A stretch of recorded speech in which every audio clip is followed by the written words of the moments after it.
So, Namaste. Welcome to Satsang today.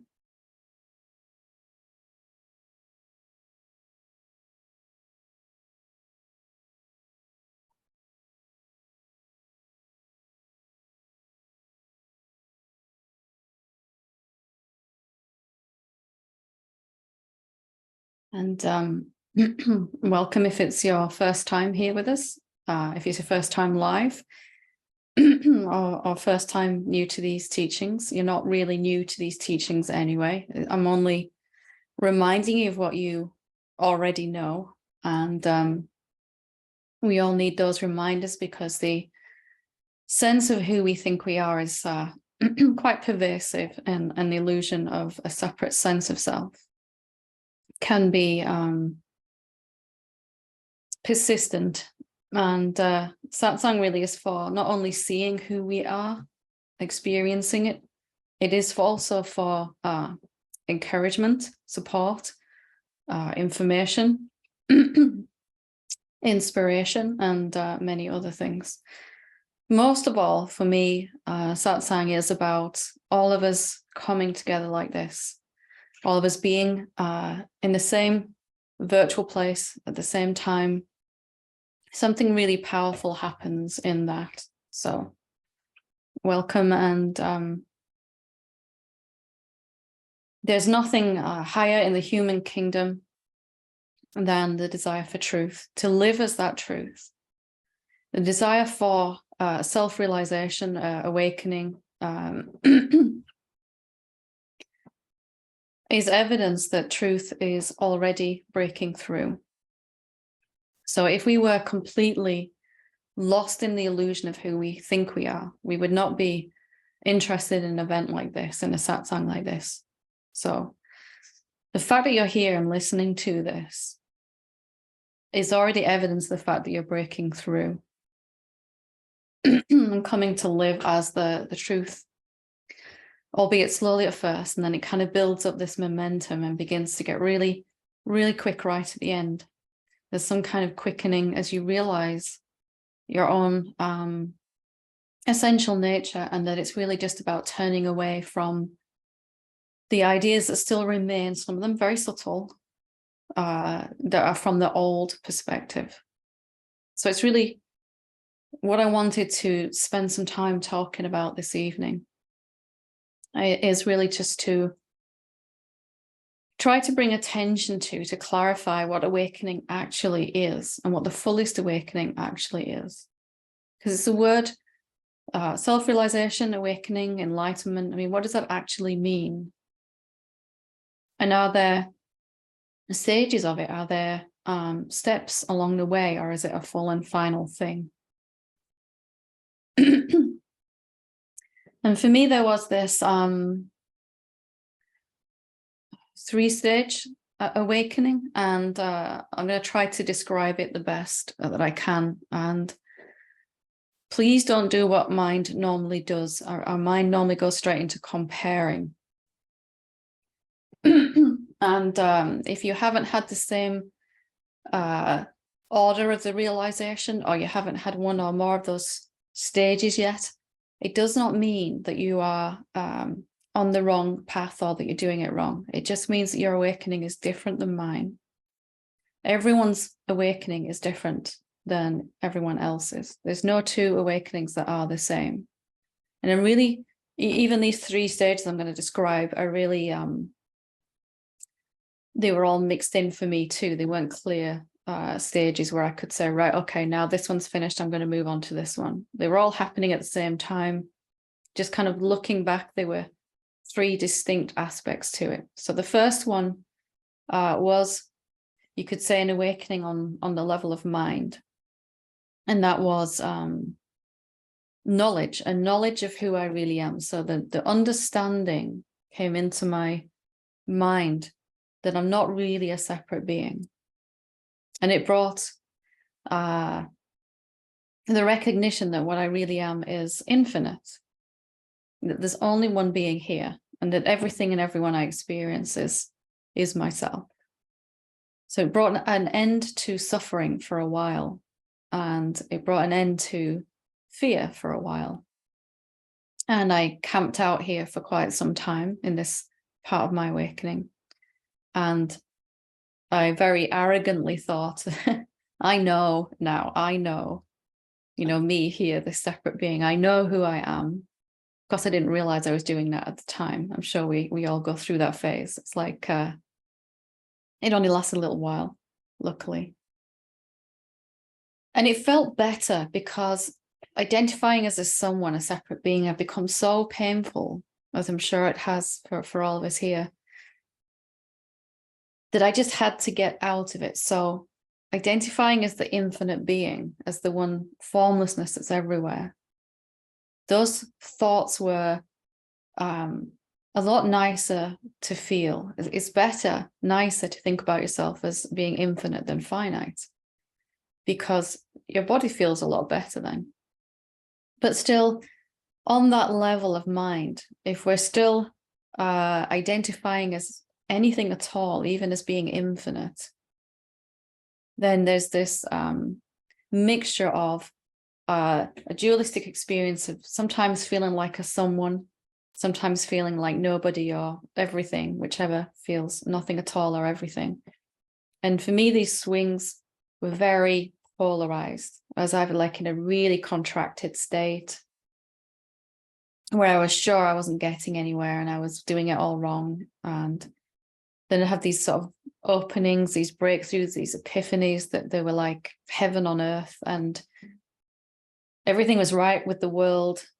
How could I have ever been lost in illusion, and I'm sure you've had these yourself to some degree. But in the end, after the swinging kind of backwards and forwards is really just about to drive me insane. So much so that I didn't even want the good stuff, the epiphanies, the insights, the ahas, because I knew what was coming after that. That was like this very dualistic one or the other experience, heaven or hell, it felt like. One was identifying, I know I'm a separate being, trying to get somewhere, trying to reach something. The other was, I'm the infinite being, I've never been getting anywhere. And there was nothing in between. It was just very heavenly or very hellish. And I couldn't even enjoy the heavenly bits because I knew what was coming afterwards, this endless cycle in the end. So the second thing that really happened was this kind of awakening on the level of heart, this kind of moving from sort of a wisdom understanding into a felt sense of love, a real deep and profound love for everything and everyone. And that developed over time. First it was certain people, certain teachers that I could feel that love for, and then people close to me, my family, my children, and my friends. And then eventually over time, it just grew that I could, if all these beings are me, then I should really feel the same about everyone. It doesn't mean I want to be around everyone. Some people I can love from a distance if they don't have my best interests at heart. But this profound love, and it felt like a real heart opening. And it was quite forceful, actually, that there was sometimes there was quite, strong pain in the heart area.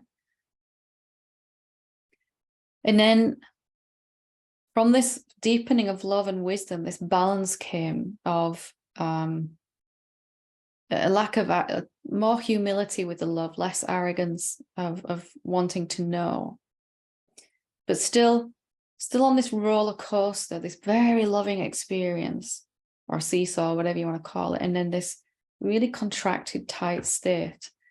When it was good, it was really good. When it was bad, it was awful, and I just couldn't deal with that, couldn't cope with that. So it's very clear that I hadn't had the fullest awakening that I could have because something was still suffering. Even though I'd seen in my inquiry many times that I'm not who I think I am at all, there was something still really caught in some duality, some illusion.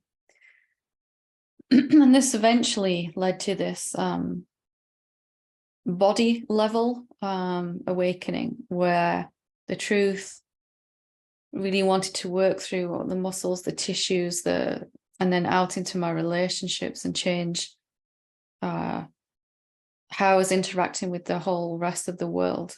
So a gut level or a body level awakening. And again, these were all they weren't distinct stages like I'm describing necessarily. They were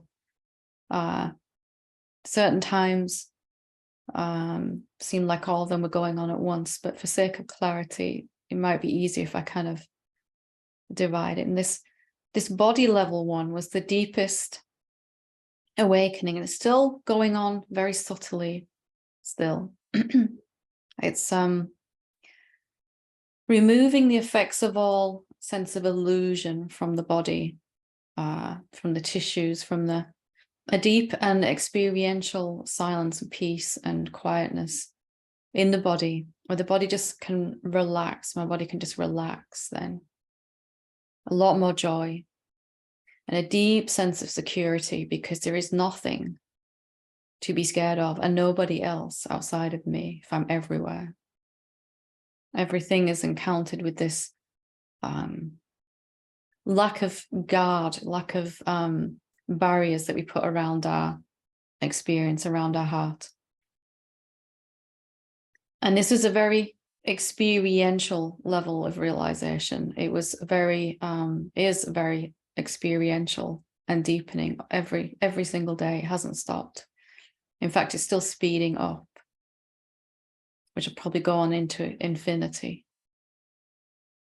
And really, I'm saying this because if you find yourself here, then you're probably drawn to the deepest level of realization that you can have. And that is not even to identify, to know yourself to be anything at all.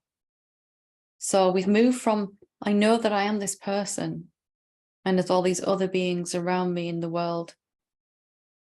I know I was born, I'm going to die at some point, to I am nothing at all. I am nothingness. I am silence. I am emptiness. I am consciousness, presence, whatever we want to call the great self, the supreme self. To this fullest realization, simplest also realization of beyond even identifying as anything at all, with no self-definition at all. I don't know what I am. And freedom in that is immense. Totally, it is the experience of being formless, being infinite. Whatever we think we know, we have to point back to one body and mind to reference what we know. We have to go back to one body and say, this is what I know. But that's happening in the mind. What I've realized to be true is happening in the mind. So letting go of all thoughts, moving deeper into the experiential understanding, where I don't want to identify as anything at all. What is the experience of being the infinite reality, of being the supreme being? What is that like? When there is no reference point at all for you. You can't say what you are. You can't say where you are. You can't say who you are. And you paradoxically have no urge to know at all. And the body and mind seem to function very, very efficiently from this total lack of identity. Or you identify as the unknown mystery that is the formless reality. Even to say, I am nothing, I am everything, or I am something, these are all subtle identifications that we hold on to. And they'll bring the really positive, insightful epiphanies, those kind of thoughts, those aha moments, satori, whatever you want to call that. They'll also bring any thoughts we're holding on to at all, any identity. They'll also bring the other side of that duality. I really, really feel like a person, like a someone again today. And this goes around and around. So for me, there was this point where there was this urgency to let go of all identity completely. I don't know who I am or where I am or what I want or anything. We can check, it's not like far beyond this, it's right here, right now. If you check this out, that which is aware in you, you're aware right now of these words and these images. What does it want? The awareness, not the thoughts, but the awareness. Do you know what it is? Do you know where it is? Is it on the journey to enlightenment even? Does it have any does it have any bondage or liberation awareness? It's completely, or silence or stillness or consciousness, presence. Just the sense of being, not even being nothing at all. Can beingness, can it be caught in illusion, and can it free itself, or does it not even need to? It's the simplest place to hang out, and it's completely free already and could never not be, totally beyond all self-definition. Awareness, consciousness, presence, it never identified, even with being the body. That happened in thought. I am this body is a thought, just like I am the infinite self is a thought too. Or I am everywhere, or I am somewhere, or I am nowhere. I don't know where I am. So it's an experience beyond words, beyond concepts, absolute silence. You can't really describe it except to say what it isn't. There's nowhere to stand in reference point and thoughts there. So our mind really doesn't like it, initially at least. And you can try it out right now if you want to. You can do this. Just forgetting everything you know. Forget how far you've come in your awakening. Forget that you need to go further. Forget that you need to stabilize or whatever you're telling yourself right now. Forget that there's a distance or a difference between where I'm at and where you're at. Forget about you and me. Forget about everything. Just momentarily, don't look to any thoughts at all, not even the ones that make you feel really good. I'm getting somewhere now. I'm understanding. Is there any journey left then without thought to reference? Any karmic patterns to get rid of? Or to go beyond? Is there anything to go beyond at all? Can you live as a mystery? Can you live as the unknown? Is it really that scary, like mine says it is, the unknown?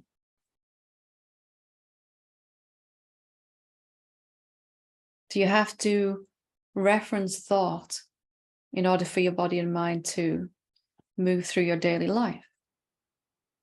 Not so much, not at all.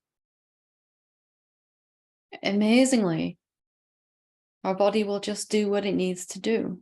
If it needs to think through a process, it will do that all by itself. And the mystery of you is just here watching that process. That's all you're doing. And all across the eons of time, you've been here outside of time and space, watching bodies come and go. And in these bodies, the thought process has been very slowly refining itself.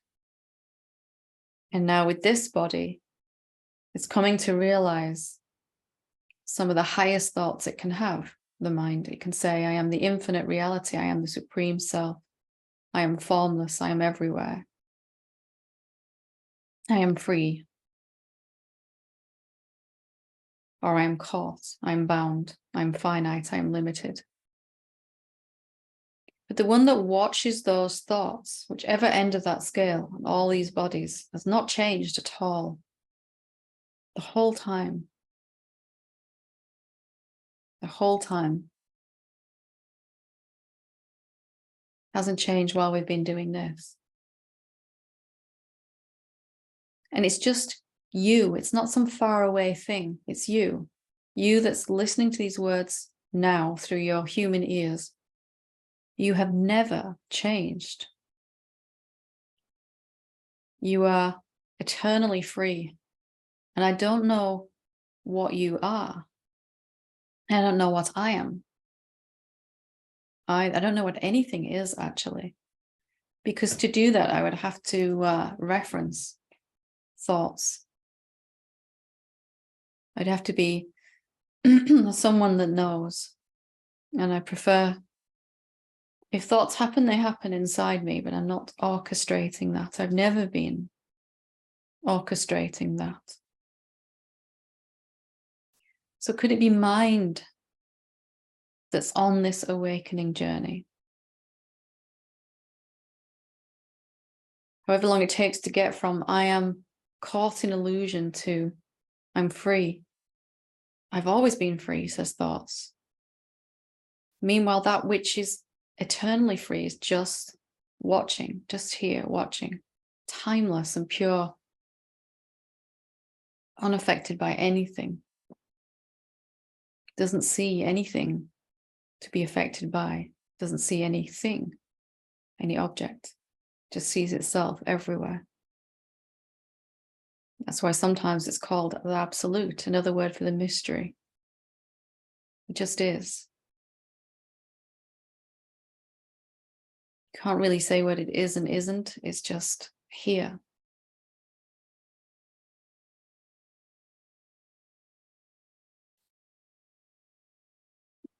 So just letting go of all reference points and feeling what that feels like. To not know in any particular moment what's going on, where you need to be, who you think you are, what you feel you've got left to do. Just letting all of that go. And letting your body taste what that experience is actually like. Utter freedom. Beyond even epiphanies and realizations and remembrance and forgetting, beyond all of that, you're already free. Before even the idea of forgetting came and that there was somewhere to reach, you were free. And even if you had the most amazing insight and breakthrough right now here, you would still be exactly the same watching the mind have an awakening, or watching it feel confused and resistant and scared and whatever else it feels. Because there's nothing wrong with mind at all. It's just best not to identify with it.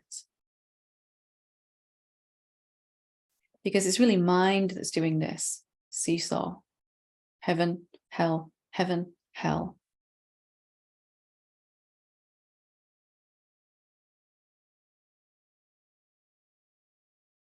So awakening became more of a forgetting. I didn't really want to. There was reluctance to let go of what I thought I knew, what I'd realized.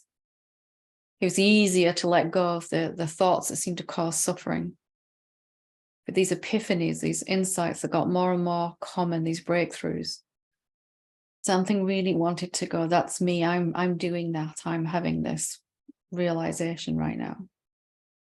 But even that eventually became too painful. I don't want to be on a journey, imagining that I'm on a journey anymore. I want to be home already, still and free. So free that I can even watch the idea of being caught going around my mind and all that involves. As if the identification with the body was anything to do with me at all.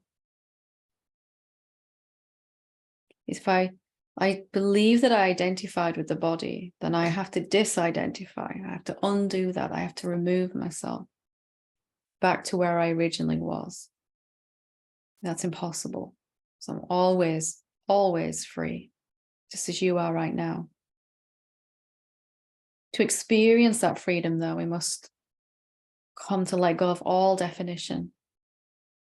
There's literally nothing you can say about yourself. You could talk about your mind or your body. You know, I'm English, I'm 48 years old, I'm a woman, I live in Yorkshire, I have one cat now, and you know, on and on and on it goes. But that's my mind and my body, isn't it? It's nothing to do with me. So what is it like? Let's just taste this for a few moments. What's it like with no definition at all? Not even the positive definition. I'm getting somewhere. I'm really waking up now.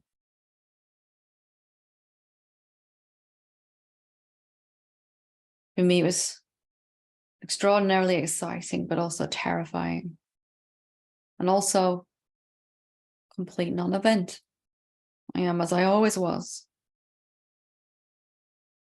I haven't dropped anything. I haven't picked anything up. I'm just here like I've always been.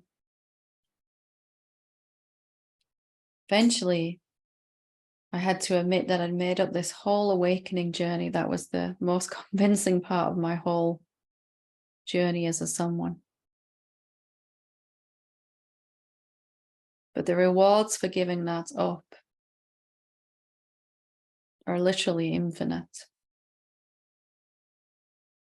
What's that like on an everyday level? It's equanimity, peace, and stillness, no matter where the body is or what it's experiencing, no matter what's going on in the mind, although it's very hard to hold on to a thought or have any thought at all from there. Whether the body's feeling blissed out or in pain, my experience is the same always. I just am. I'm free. There's compassion for the body, for the mind, but they don't have any ability to impact this that is. It's like saying to the sky, are you affected by the clouds? Is the ocean hurt by the wave moving around? It's okay to let go of all thoughts. You can function like this. In fact, you function better than you've ever done. Everything that comes, words, thoughts, and actions, are coming straight from that mystery and are always totally appropriate. Way more than our mind could cook up in a moment. What should I say to this person? How do I help them? Or you just find yourself doing it.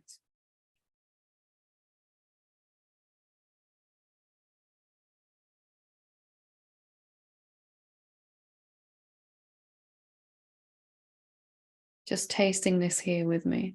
Freedom.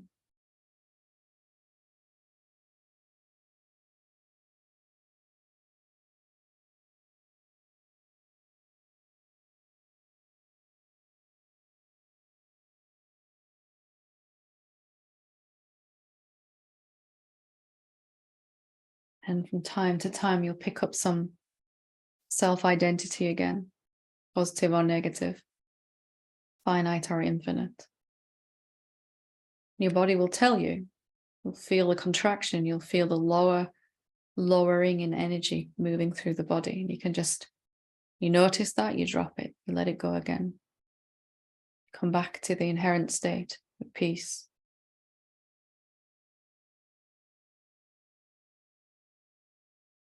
And one day, quite by accident, as you do this, you'll forget how to ever imagine anything about yourself again. The imagined journey, the imagined undoing of all of that. For a little while, we go back to it. But at some point, just bringing yourself back to this that's already free right now, you forget. Very, very quietly, you forget, accidentally almost. You might not even realize it's happened till later. So quiet is that moment that it slips by, where you literally cannot pick up a thought again or put it down. Thoughts are going just through the mind and you're watching. just going through. You can't grab or push. That mechanism has just dissolved in your stillness while you're just watching. Can you imagine that? Can you imagine never being able to believe a thought ever again? What would that be like? Mind could say anything then. The good, the bad, and the ugly. Mostly ugly sometimes. And it was just another cloud passing by. And maybe you even see that thought as a kind of beautiful sculpture or painting or creation that you've made. Wow, look at that. I don't know how I keep creating these thoughts. It just goes on accidentally. It's just happening by itself.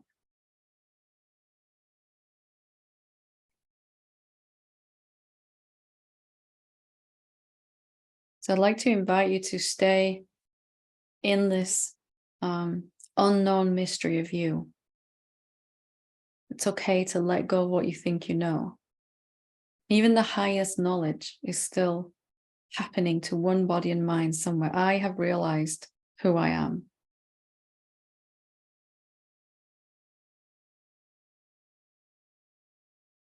If I hold on to that, then I will have to forget again who I am.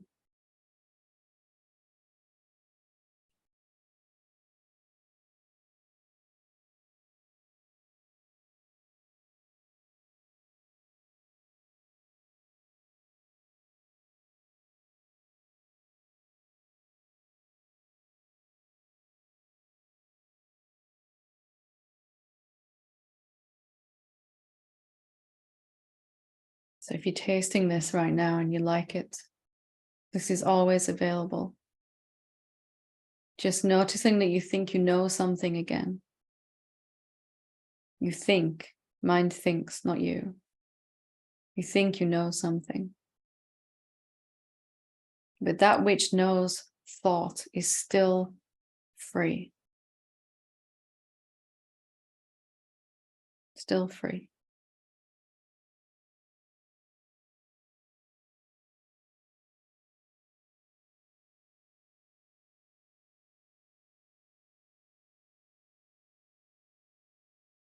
Okay, so I'm going to read a couple of questions that have been sent in. Okay. Hello, Helen.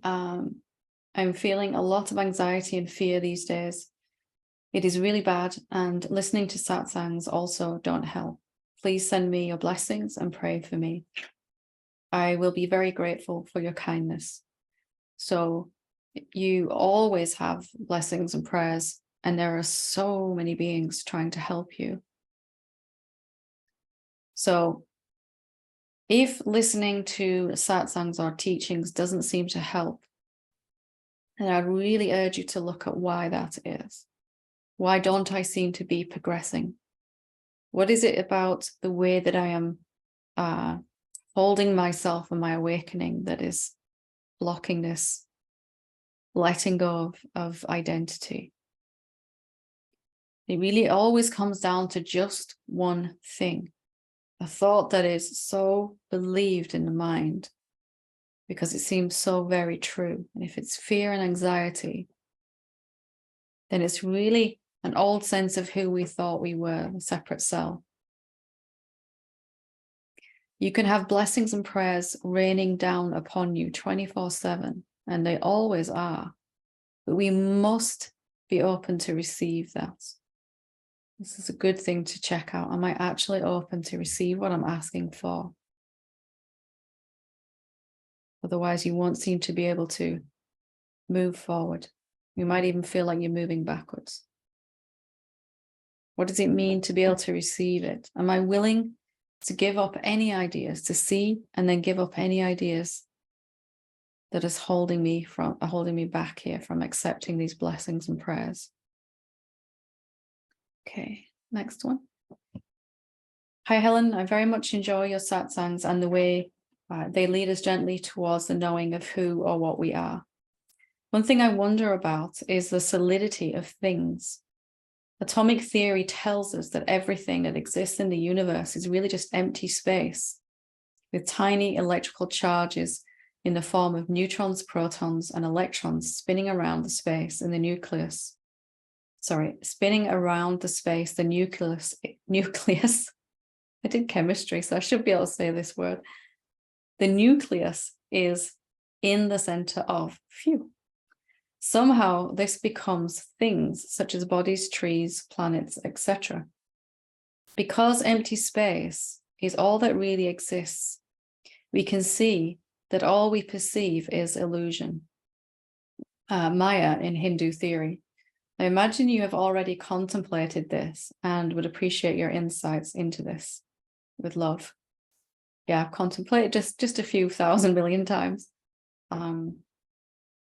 Because it was such a puzzle for me. When I close my eyes and inquire where I am and what I am, I found this mystery, this no-thingness, this emptiness, this consciousness, presence, whatever we're going to call it here tonight. And the more and more I looked, I saw it was everywhere, and it was everything. As you said here, it was everything.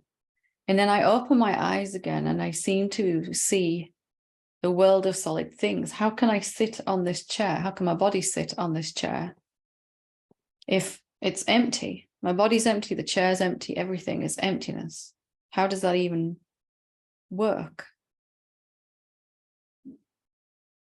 So I began to really look at what was different with my eyes closed as open.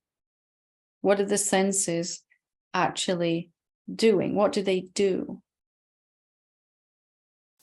What is it that's different when a body's here, that during the nighttime in deep sleep, or when the body's gone completely? What is it that's different there? You could say that the senses are collecting vibration. So it might look like I'm looking at a laptop right now that I'm doing this on. It may feel like I'm sitting on a chair. What actually is happening is my senses are taking in vibration. So this empty no-thingness first begins to vibrate. And my body and mind are vibrating. They're a wave in the infinite ocean, literally like a wave on the ocean surface, a disturbance in the equilibrium. And when I come across another wave that's vibrating very similar to where my body's at, we call it solid. Why? Because there's this kind of repulsion. We can't actually put them together. My body sits on the chair, doesn't fall through it. When I come across a vibration, it's moving much faster. Like this water. It moves, I can drink it, or, well, not in the glass, but I could bathe in it, shower in it. We call liquid then. So when it's similar vibration to my body, we call it solid. When it's higher, we call it liquid because it's moving faster. When it's even higher, like this air, I can wave my hand through it. It's not tangible at all, is it? I can't grasp it.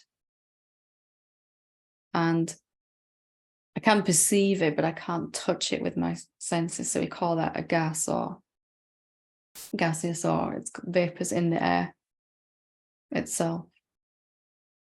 So while I have these vibration collectors, I'm assessing vibrations, and things that are similar feel solid. Things that are very different feel a gas or a liquid, if in between. And we can prove this right now. If we cooled down the air in this room enough, if we really cooled it right down, then water would begin, the vapor that's in the air and invisible right now would begin to solidify into a liquid, condense rather, into a liquid and run down the windows.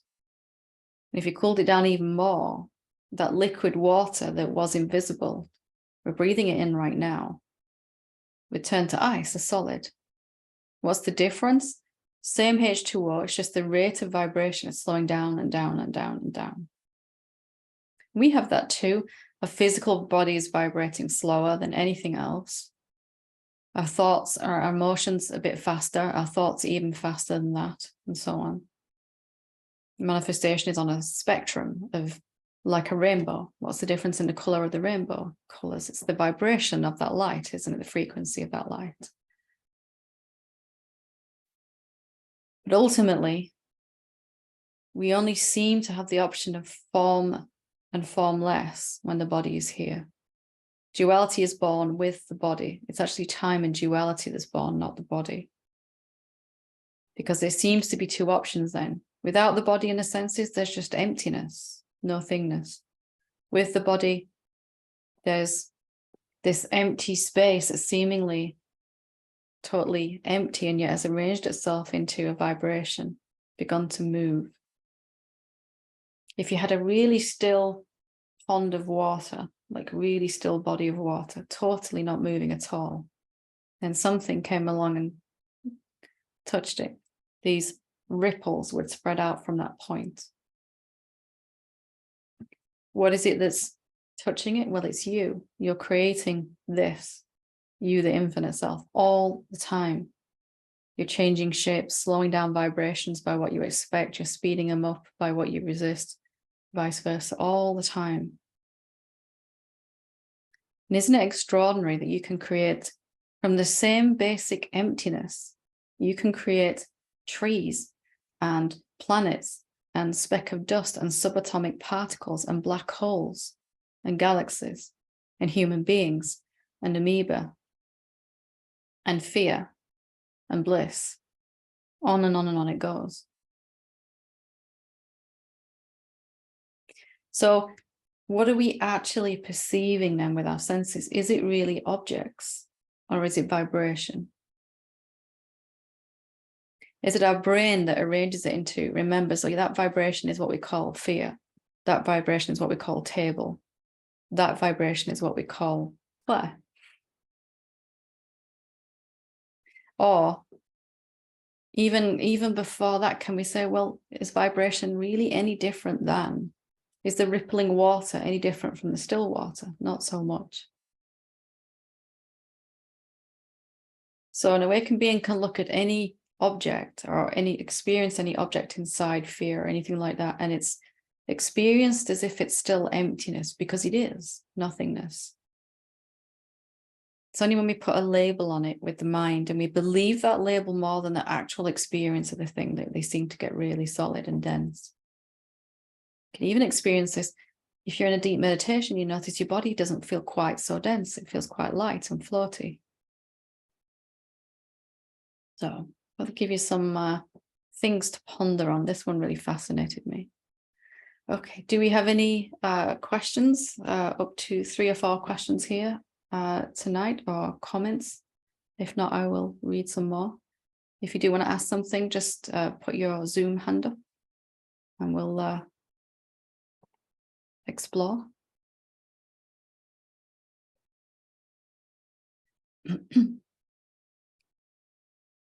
Everyone's feeling kind of blissed out, spaced out, blissed out. Okay, I'll read one more. Hi, Helen. I love your YouTube videos and your very clear and helpful guidance. Thank you. In a recent satsang, you said that remembering your true self is the highest thing that any human being can do. But I've heard from other teachers that the highest thing we can do is to face and heal our pain and trauma on the human level. After all, we came here to have the human experience. Absolutely. I've been on the spiritual path for 23 years and find myself naturally living as true self more and more. It's an experience of peace and expansiveness. I see the importance of healing human trauma and not bypassing. But when I work on it, I'm drawn back into my mind and my story, and life gets heavy. I'm at a confusing stage. I don't know whether to allow myself to keep moving towards my true self or to go back into the human and work on the trauma through parts work or other inner child healing modalities. Your thoughts would be much appreciated. Thank you, Helen. I'm not sure I can give you many thoughts, but I'll have a go. I'm just joking. I know what you mean. So this question is really asking, there seems to be two options. Which one should I do? Right? If you can see the essence of the question, should I keep moving towards the truth or undoing this old sense of self, healing the trauma that's come around through believing myself to be a someone? And I'd like to suggest that really they're the same thing. If we came here for this human experience, then surely once we begin to realize who we really are, one of the next things that's going to happen is that real true self, as you're calling it, is going to want to express itself through and as this body and mind. It's going to want to, it knows what it's like to move through life as a human being, feeling that we're a separate being. It now wants to explore life, human life, from the place of not forgetting what it is anymore, or with a clear mind or an open mind, whatever you want to call that. What's it like to explore from the place of freedom? What's it like to meet someone and not know who they are, even though you might live with them every day? What's it like to go to work and not have any preconceived ideas about anyone you're working with? So they're one and the same thing, because for it to do that, it's got to heal the ideas, release the ideas that are in the way of that. So there's the pure light of the true self, and there's the body. And in between those two, you could say, are all these ideas we've believed that are kind of diminishing the experience, expression of that light, of who we really are. So healing the trauma, if you do that as the self, as the true self, watch what it wants to do. It will want to move outwards. At first, it seems like they're opposites. You have to go in and in and in and in and in to your real essential nature to find out who you really are. But when that starts to really be seen, this kind of turning back towards form goes on then. Because it's seen itself here and it wants to then see itself everywhere. And to do that, it's got to have a clear vessel, a clear channel to express itself. So resting as yourself, the awareness, this isn't even your problem. Which one do I do is of the mind. Or you could ask, what does awareness want to do? Really, the root of this is the sense that you are the doer, the chooser of which one you should do, and you might get it wrong. Can you feel that underneath? So, as the real self, you cannot bypass anything. It will come back for every part of you that's been less than loved by your mind. And then it will come for every part of everyone else that needs love too. So they're one and the same thing, really, but they seem very opposite. The further you keep going back into recognizing who you are, you'll find yourself right back in your human beingness, and you'll find yourself finally and fully at home in your human life, all the roles that you play as a human being. Hope that helps. Okay, we'll go with Jessica when you're ready.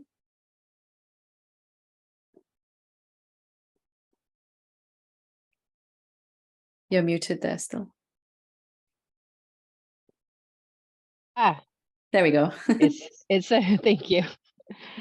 Hey. Hi. I'm laughing. I wanted to ask a question and I couldn't come up with one. And then I realized that I just wanted to say thank you. I've been listening for a while and so many things move so fast when I started listening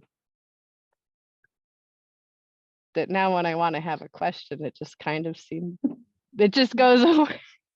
I'm like, well, let's see. Exactly. Yeah. And then I was like, well, I guess I can't use the question as an excuse. So I just came in to say thank you ever so much. I love that you it's been such an epic experience. Oh, it's lovely. It's lovely to you know, because it's just me talking at a screen otherwise. So it's nice to, not that I mind doing that, you know, but it's nice to hear Killing you. it.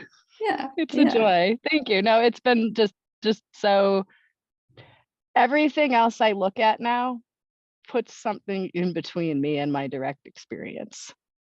Every time I look at someone with a system, or I try to engage something, or I feel the contraction of something inserting itself back between me and the creation, and like breaking me apart. And when I listen to you, that just, too lazy to do that. I don't want to put yeah, everything in I between. can't. I don't want to, can't be bothered with that. Yeah, and I'm just grateful that there's something left I could listen to.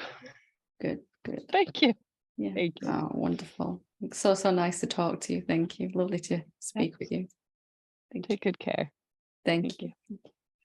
Lovely. Well, that seems like a really good place to leave it for today. Thank you for all the questions that were sent in, and the lovely thanks I've just received. It is so nice to come together in a community like this, to be together for this most important of reasons. So thank you. Namaste.